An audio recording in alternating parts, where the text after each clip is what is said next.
Hello and welcome to Fireside Fairytales. My name is Rory and you're watching the Varietal Literature YouTube page, which is a group of writers from Vancouver who just enjoy narrative. And what we do on Tuesday nights at 6:30 p.m. is we read old classic fairy tales and folk tales from all around the world. And tonight, although we do tend to focus lately on Nordic tales, in part because that is my heritage. Sorry, I'm just going to adjust my camera a little bit. There we are. Tonight we're going to be reading a story called Princess on the Glass Hill, which is a cool story about needing to ride up a glass hill in order to claim a princess who has 3 golden apples. After that, we are going to continue our story of Mikko the Fox, who, I don't think we'll get to some of the really bad stuff, but is up to terrible things. If you haven't been here before, and you are not watching this live, you should know that down in the description below, there will be timestamps, and you click on them and they jump you right ahead to the stories that you want to hear and over the stuff you don't want to hear. So if you don't care about this intro or what's going on or anything like that. GS says, technical delays. Am I not being seen? Can people see me? There was a technical delay, though. Both my studio lights somehow came unsoldered, so I had to solder them before I came on here. All right. Well, no reason to delay any longer. Our first story comes from East of the Sun and West of the Moon, Old Tales of the North. And this story is called Princess on the Glass Hill, which is the namesake for the icon, if that's the story you're looking for. Although I will say the first half has nothing to do with princesses or glass hills. Once on a time, there was a man who had a meadow which lay high up on the hillside, and in the meadow was a barn, which he had built to keep his hay in. Now I must tell you, there hadn't been much in the barn for the last year or two, for every St. John's night, when the grass stood greenest and deepest, the meadow was eaten down to the very ground the next morning, just as if a whole drove of sheep had been there feeding on it overnight. This happened once, and it happened twice. So at the last, the man grew weary of losing his crop of hay, and to his sons he said, for he had 3 of them, and the youngest nicknamed Boots, of course. Of course. Why would you name a youngest son, anything else? That now one of them must go and sleep in the barn in the outlying field, and when St. John's night came, for it was too good a joke that his grass should be eaten root and blade this year, as it had been the last 2 years. So whichever of them went must keep a sharp lookout. That was what their father said. Well, the eldest son was ready to go and watch the meadow, trust him for looking after the grass. It shouldn't be his fault if man or beast or the fiend himself got a blade of grass. So when evening came, he set off to the barn and lay down to sleep. But a little on in the night came such a clatter and such an earthquake that the walls and the roof shook and groaned and creaked, and then up jumped the lad and took to his heels as fast as ever he could, nor dared he once look around till he reached home, and as for the hay, why, it was eaten up this year just as it had been twice before. The next St. John's night the man said again, it would never do to lose all the grass and the outlying field year after year in this way, so one of his sons must go trudge off to watch it, and watch it well, too. Well, the next oldest son was ready to try his luck, so he set off and lay down to sleep in the barn, as his brother had done before him. But as the night wore on, there came on a rambling and a quaking of the earth, worse than even on the last St. John's night, and when the lad heard it, he got frightened, and took to his heels as though he were running a race. The next year the turn came to Boots. But when he made ready to go, the other two began to laugh. and to make game of him and saying, "You're just the man to watch the hay, that you are. You, who've done nothing your whole life but sit in the ashes and toast yourself by the fire." But Boots did not care a pin for their chattering and stomped away as evening grew on, up on the hillside to the outlying field. There he went inside the barn and lay down, but in about an hour's time the barn began to groan and creak, so that it was dreadful to hear. "Well," said Boots to himself, "if it isn't worse than this, I can stand it well enough." A little while after came another and an earthquake, so that the litter in the barn flew about Lad's ears. "Oh," said Boots to himself, "it isn't worse than this. I dare say I can stand it out." But just then came a third rumbling and a third earthquake, so that the lad thought walls and roof were coming down on his head. But it passed off, and they all was still as death about him. "It'll come again, I'll be bound," thought Boots. But no, it didn't come again.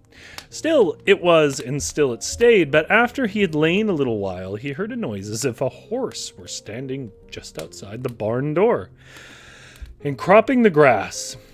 He stole to the door and peeped through the chink, and there stood a horse, feeding away. So big and flat and grand a horse Boots had never set eyes on. By his side on the grass lay a saddle and a bridle and a full set of armor, all of brass, so bright that the light gleamed from it. "Ho, ho," thought the lad, "it's you, isn't it, that eats up our hay? I'll soon put a spoke in your wheel. We'll see if I don't."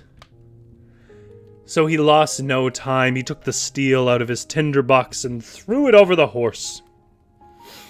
Then it had no power to stir from the spot, and became so tame that the lad could do what he liked with it. So he got on its back and rode off with it to a place which no one knew of, where he put up the horse. When he got home, his brothers laughed and asked how he fared. "You didn't lie long in the barn, even if you had the heart to go so far as the field." "Well," said Boots, "all I can say is I lay in the barn till the sun rose, and neither saw nor heard anything. I can't think of what there was in the barn to make you both so afraid." Brothers, really. This is just the story of average brothers. "A pretty story," said his brothers, "but we'll soon see how you have watched the meadow." So they set off, and when they reached it, there stood the grass, deep and as thick as it had ever been overnight. Well, the next St. John's Eve, it was the same story over again. Neither of the elder brothers dared to go out to the outlying field to watch the crop, but Boots, he had the heart to go. And everything happened just as it happened the year before. First the clatter, then a greater clatter, and then another earthquake, and so on a third time, only this time the earthquakes were far worse than the year before. Then all at once everything was as still as death, and the lad heard how something was cropping the grass outside the barn door. So he stole to the door and peeped through a chink. And what do you think he saw? Why, another horse standing right up against the wall and chewing and champing with might and main. It was far finer and fatter than that which came the year before, and it had a saddle on its back and a bridle on its neck, and a full suit of mail for a knight lay by its side, all of silver and as grand as you would wish to see. "Ho, ho," said Boots to himself, "it's you that gobbles up our hay, is it? I'll soon put a spoke in your wheel." And with that, he took the steel out of his tinderbox and threw it over the horse's crest, which stood as still as a lamb. Well, the lad rode this horse, too, to the hiding place, where he kept the other one, and after that he went home. I suppose you'll tell us, said one of his brothers. There's a fine crop this year, too, up in the hayfield. Well, so there is, said Boots, and off ran the others to see, and there stood grass, I promise, as thick and deep as it was the year before, and they didn't give Boots softer words for all of that. Well, they were jealous, of course, right? He's making them look a fool. Now, when the third St. John's Eve came, the two elder brothers still hadn't the heart to lie out in the barn and watch the grass, not after they'd been so spooked. For they had got so scared at heart that night they lay there before that they could not get over that fright. But Boots, he dared to go. To make a very long story shorter, the very same thing happened this time as happened twice before. 3 earthquakes came, and one after another, each worse than the one which went before, and when the last came, the lad danced with shock from one barn wall to the other, and after that, all at once, it was still as death. Now, when he had laid a little while, he heard something tugging away at the grass outside the barn, and so he stole again to the door chink, and peeped out, and there stood a horse close outside, far, far bigger and fatter than the two he'd taken before. "Oh," said the lad to himself, "it's you, is it, who comes here eating up our hay? I'll soon stop that. I'll soon put a spoke in your wheel." So he caught up his steel and threw it over the horse's neck, and in a trice it stood as if it were nailed to the ground, and Boots could do as he pleased with it. Then he rode off with it to the hiding place where he kept the other two, and then went home, and when he got home his two brothers made a game of him, as they'd done before, saying they could see he had watched the grass well, for he looked for all the world as if he were walking in his sleep, and many other spiteful things they said, but Boots gave no heed to them, only asking them to go and see for themselves, and when they went, there stood the grass as fine and as deep as the time as it had been twice before. Now, you must know that the king of the country where Boots lived had a daughter, whom he would only give to the man who could ride up over the hill of glass.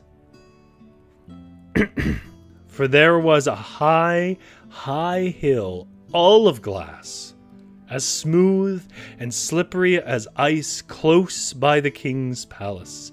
Upon the tip-top of the hill the king's daughter was to sit, with 3 golden apples in her lap. And the man who could ride up and carry off the 3 gold apples was to save half the kingdom, and the princess to the wife. This the king had stuck up on all church doors in his realm, and had given it out in many other kingdoms besides. Now this princess was so lovely, and that all who set eyes on her fell head over ears in love with her, whether they would or no. So I needn't tell you how all the princes and knights who heard of her eager to win her to wife, and half the kingdom beside, and how they came riding from all parts of the world on high, prancing horses, clad in the grandest clothes. For there wasn't one of them who hadn't made up his mind that he, and he alone, was to win the princess. You know, one thing I've never really addressed is what was going on with courting in these days that it ever seemed reasonable to just, like, have men run up glass and see, oh, that's what I need is a son-in-law who can ride a horse up glass. I'm going to have a drink of water. We'll continue.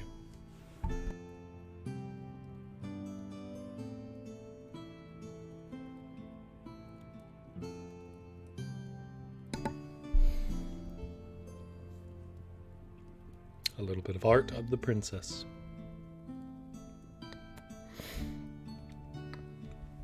So when the day of the trial came, which the king had fixed, there was such a crowd of princesses and knights under the glass hill that it made one's head whirl to look at them, and everyone in the country who could even crawl along was off to the hill, for they were all eager to see the man who was to win the princess. So the two elder brothers set off with the rest, but as for Boots, they said outright he shouldn't go with them. For if they were seen with such a dirty changeling, all begrimed with smut from cleaning their shoes and sifting cinders in the dust hole, they said folks would make game of them. "Very well," said Boots. "It's all one to me. I can go alone, stand or fall by myself."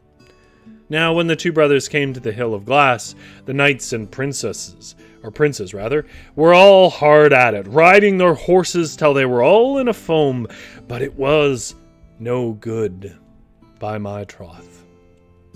For as soon as ever the horses set foot on the hill, down they slipped. And there wasn't one who could get a yard or two up, and no wonder, for the hill was as smooth as a sheet of glass, and as steep as a house wall.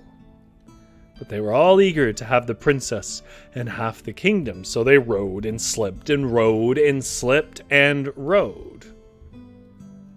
And still, it was the same story over again. At last, all their horses were so weary that they could scarce lift a leg, and in such a sweat that the lather dripped from them, so the knights had to give up trying any more. So the king was just thinking he would proclaim a new trial for the next day, to see if they would have better luck, when all at once a knight came riding up on so brave a steed that no one had ever seen the like of it in his born days. And the knight had mail of brass, and the horse a brass bit in its mouth, so bright that the sunbeams shone from it. Then all of the others called out to him that he might just as well spare himself the trouble of riding the hill, for it would lead to no good, but he gave no heed to them. He put his horse to the hill and went up it like nothing for a good way, and about a third a height. When he had gone so far, he turned his horse around and just rode down again.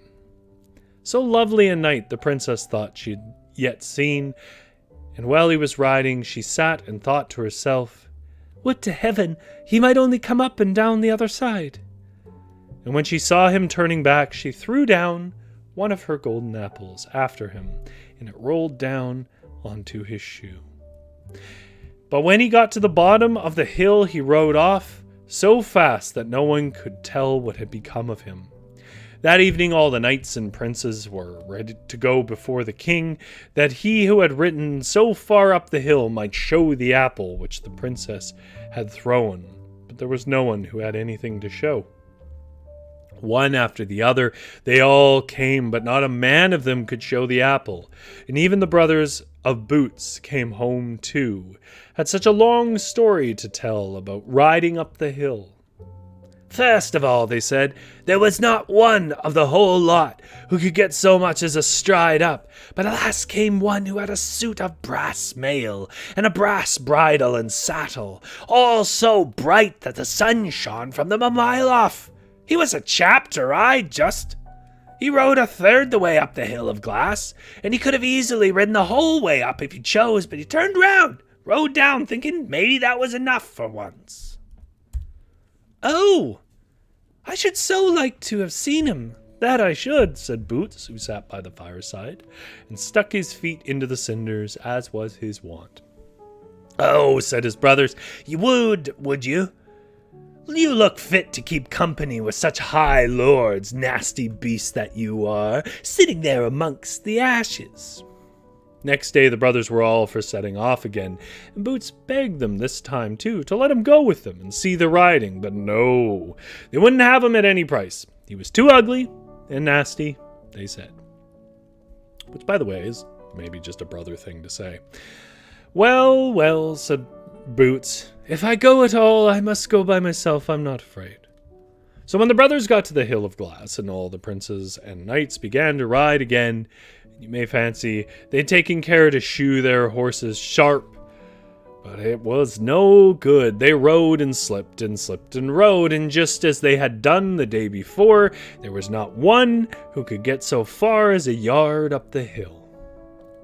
And when they had worn out their horses so that they could not stir a leg, they were all forced to give up as a bad job.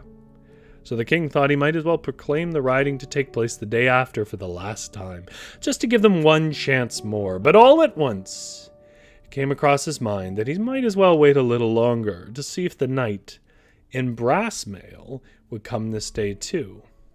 Well, they saw nothing of him, but all at once came riding in on a steed, far, far braver and finer than that on which the knight in brass had ridden. He had silver mail and a silver saddle and bridle, and all so bright that the sunbeams gleamed and glanced at them from far away. Then the others shouted out to him again, saying he might as well hold hard. He not try to ride up the hill, for all his trouble would be thrown away.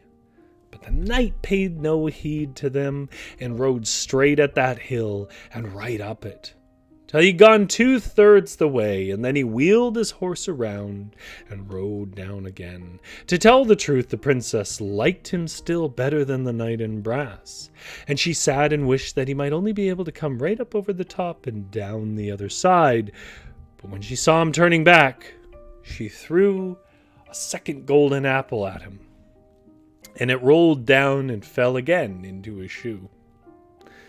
But as soon as ever had come down from the hill of glass, he rode off so fast that no one could see what became of him.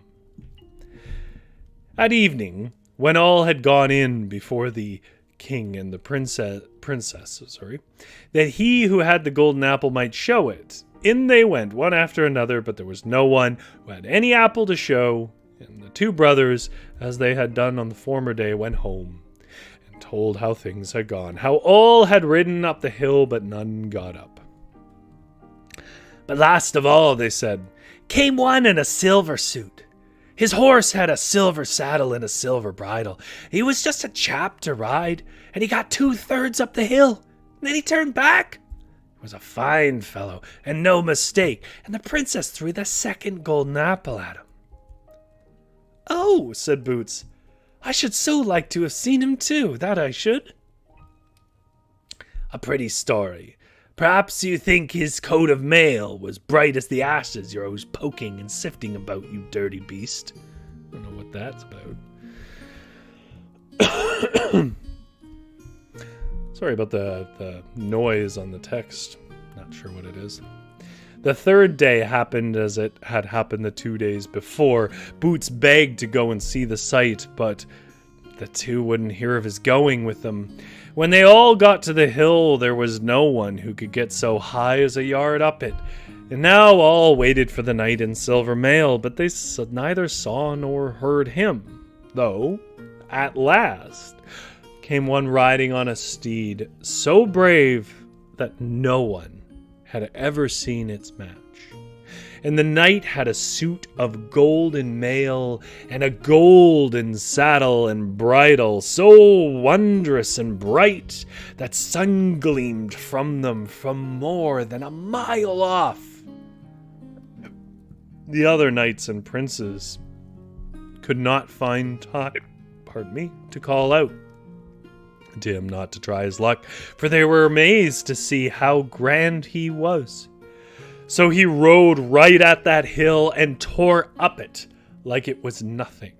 And so that princess hadn't even time to wish that he might have gotten the whole way up. And as soon as ever he reached the top, he took the third golden apple from the princess's lap, and then turned his horse and rode down again. And as soon as he got down, he rode off at full speed and was out of sight in no time. Now, when the brothers got home at even, you may fancy what long stories they told, how the riding had gone off that day, and amongst other things, they had a deal to say about the knight in golden mail. He was just a chap to ride, they said. So grand a knight isn't to be found in the wide world. Oh, said Boots, I should so like to have seen him, that I should. Ah, said his brothers, his mail shone brighter than the glowing coals, which you are always poking and digging at, nasty, dirty beast that you are. Next day all the knights and princes were to pass before the king and the princess. It was too late to do so the night before, I suppose. I love that. That's my favorite little bit of like, oops, as a writer. That he who had the gold apple might bring it forward. But one came after another, and first the princes and then the knights, and still no one could show the golden apple. Well, said the king, someone must have it, for it was something we all saw with our own eyes, how a man came and rode up and bore it off. So he commanded that every man who was in the kingdom should come to the palace and see if they could show the apple. Well, they all came one after another, but no one had the golden apple. And after a long time, the two brothers of Boots came, and they were the last of all. So the king asked them if there was no one else in the kingdom who hadn't come. Ah, yeah, said they. We have a brother, but he never carried off the golden apple. He hasn't stirred out of the dust hole on any of the 3 days. Never mind that, said the king. He may well come up to the palace like the rest. So Boots had to go up to the palace. How now, said the king, have you got the golden apple? Speak out. Yes, I have, said Boots. Here's the first, here's the second, and here's the third too. And with that he pulled all 3 golden apples out of his pocket, and at the same time he threw off his sooty rags and stood before them in gleaming gold mail. Yes, said the king, you shall have my daughter, and half my kingdom, for you both well deserve it and her. So they got ready for the wedding, and Boots got the princess to wife, and there was great merrymaking at the bridal feast, you may fancy, for they could all be merry, they couldn't ride up the hill of glass. And all I can say is, if they haven't left off their merrymaking yet, why, they're still at it. Gia says, I wonder if golden apples and fairy tales are just golden delicious. I mean, there's golden eggs, there's gold. I mean, everyone was poor. I think they just wanted nature to give them wealth. Gia says, I love this Glass Hill story. I don't know it. I'm glad you love it. That's great. Okay. Well, that means we got a couple of Mikko the Fox. The ones tonight are connected to each other. I mean, they're all connected, a part of the full thing. But the ones tonight are a connected tale in that the events of the first one directly affect the events of the second one. And they both wrap around grain. Now, I will do a little last time on Mikko the Fox. Now, if you haven't watched any of the Mikko the Fox stuff, I don't think it's absolutely necessary you go back, but it does, help with little details. And what we've been doing is starting with the Mikko the Fox one, which I think was about 3 weeks ago now. In the Fireside Fairytales playlist, has a little picture of Fox. Can't miss it. It says Mikko next to it. We read a few of Mikko the Fox's short little tales. They're little adventures and connected in, I think, 14 or 15 adventures that make up an epic about a fox and his friends. And we've been reading pieces of that epic in little adventures after our sort of headline story for the last 2 weeks, mainly because I really wanted to read the whole thing, but it's one of those things that doesn't do too well. I don't know what it is about multi-part stuff on YouTube, but it just doesn't usually work. So just a brief overview, if you don't want to go all the way back for that. Mikko the Fox is kind of a psycho. Well, I mean, he's an animal. He's hungry a lot. And he'll eat pretty much anything, including other people's children and things like that, which we've seen before. But mainly he's clever. But he's also sort of friends, in a sense, to Pekka the wolf and Osmo the bear. Now, with that said, he's done some terrible things to both of them. And most recently, what he did to Pekka the wolf, which affects our story here today, is they cleared land together and planted some grain. Except Mikko didn't do anything. Mikko kept saying he had somewhere else to be, and what he would do is go and eat the various portions of butter they'd brought for lunch, and then he would just come back and do nothing. So basically, the wolf cleared the land and planted the grain. And this adventure is about them harvesting that grain, and I think you can imagine what's going to happen. Maybe not in the specifics, but in at least the overview. Let's do one large drink of water.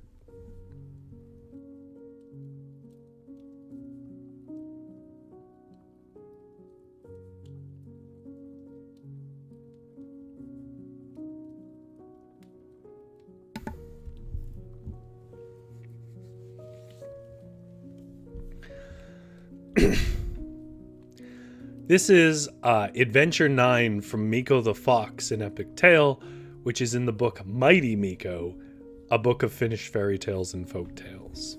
For the other adventures, check our earlier videos, last week and the week before. Adventure 9, The Harvest. Well, the time came when the field of barley, which the fox and the wolf had planted together, was ready to harvest.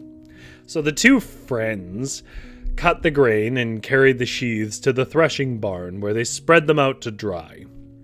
And when it was time to thresh the grain, they asked Osmo the bear to come and help them. Now, just because obviously we're not really farmers anymore, threshing the grain is essentially sort of a pounding process that removes the grain you want, the seeds, from all the hay and grass. This is going to matter in a minute. Around the seeds. So you want the seeds, and you don't want what's called chaff, which is just a bunch of hay, basically. You can't eat it. Certainly, Osmo said. At the time, agreed the three animals to meet at the threshing barn. Now, the first thing to decide, Pekka said, is how to divide the work. The fox climbed nimbly up to the rafters. I'll stay up here, he called down, and support the beams and the rafters. In that way, there won't be any danger of their falling and injuring either of you. You two work down there without any concern, trust me, and I'll take care of you.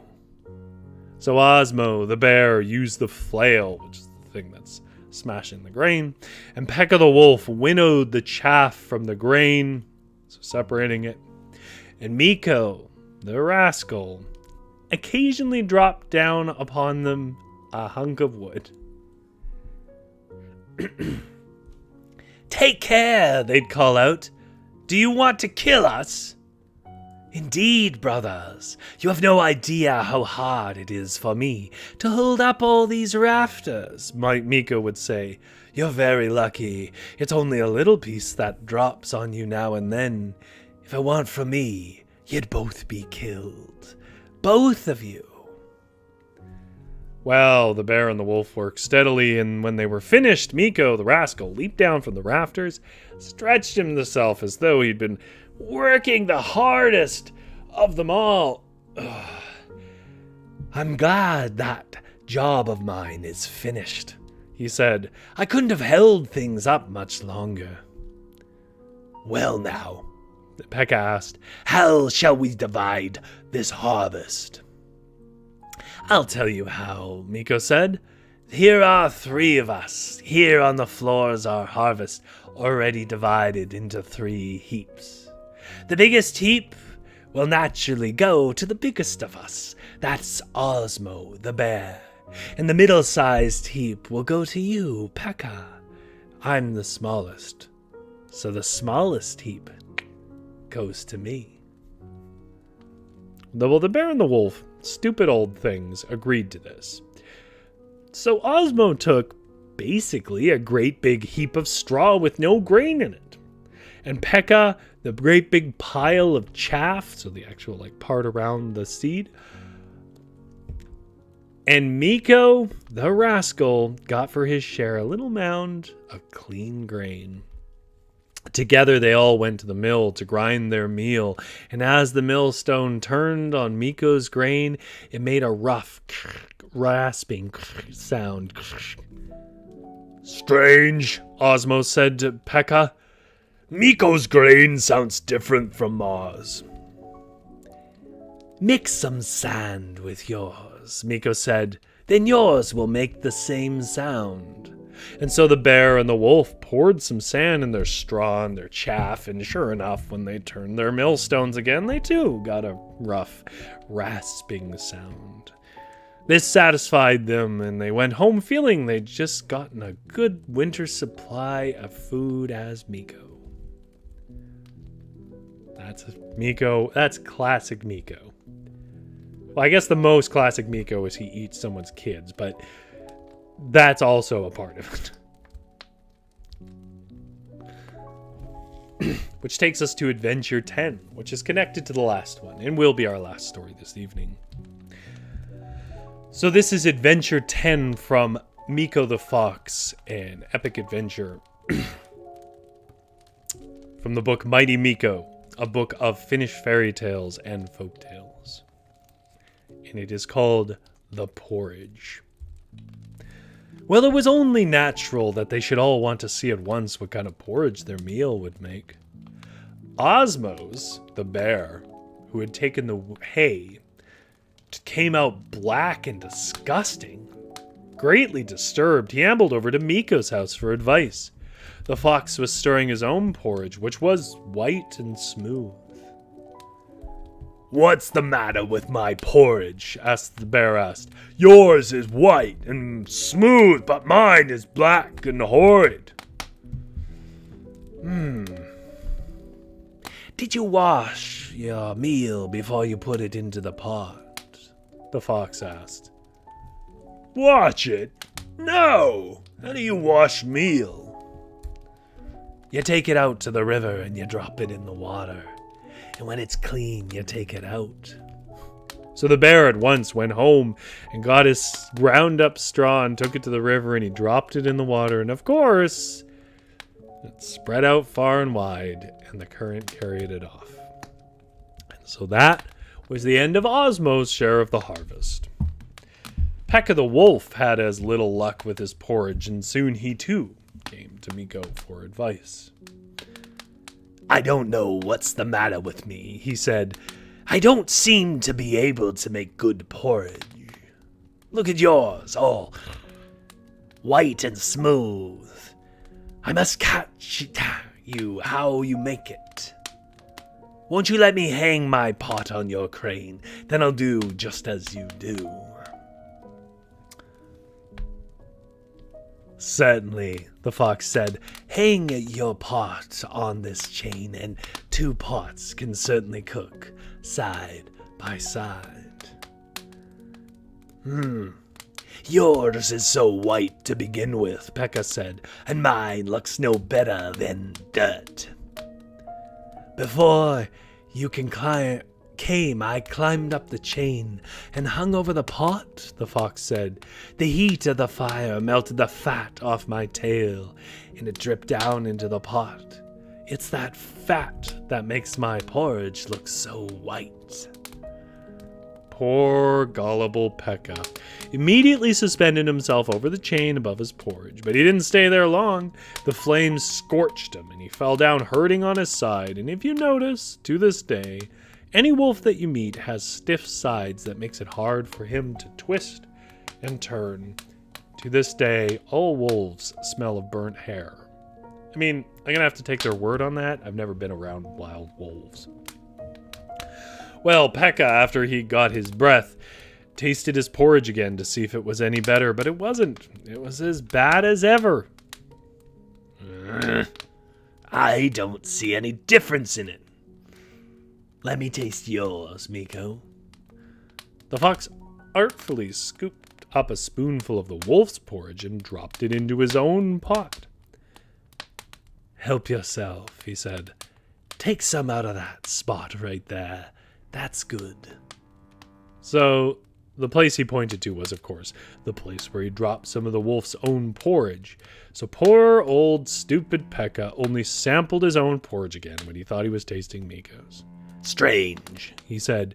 Your porridge doesn't taste good to me either. I don't believe anything tastes good to me today. Truth is, I don't believe I like porridge. He went home and discouraged while Mikko, the rascal, chuckled to himself and said, I wonder why Pekka doesn't like porridge. It's awful good to me.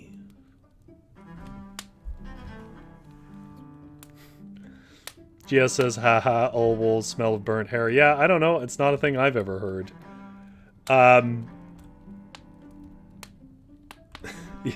It's news to me anyways. That's all my stories tonight. Thank you very much for Holly and GS for coming in. Just a couple of quick announcements.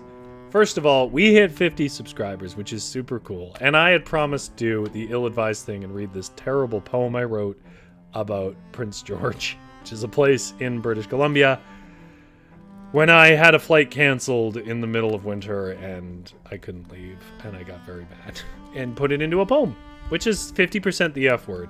So I will be reading that. I'm still trying to figure out like the best context to read it in, whether I want to bury it in a live stream or whether I want to actually give it its own video. The second thing is, the Big Van Book Club is not running tomorrow, but I had said last week it would. And like the next day, Avalon was like, I forgot. I have a thing to go to. And it's a very cool thing that she had booked into several months ago. It's one of those things that slips your mind. So if you are a part of the Big Van Book Club, don't sweat it. I'll put up a little video explaining the absence tomorrow, and we'll still meet the following Wednesday. We won't be doing any extra chapters, though, because simply we don't have enough.